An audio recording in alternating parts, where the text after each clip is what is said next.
وصلنا ل9 المليون.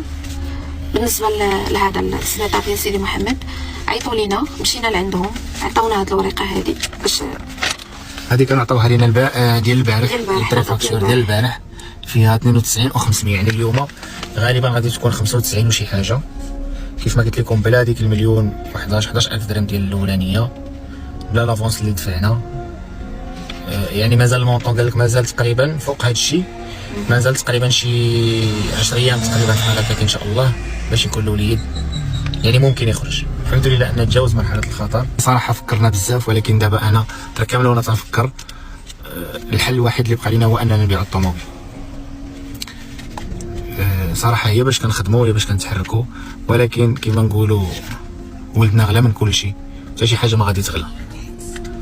فكيف ما قلت لكم نتوما راكم عارفين الطوموبيل دوكر موديل 2019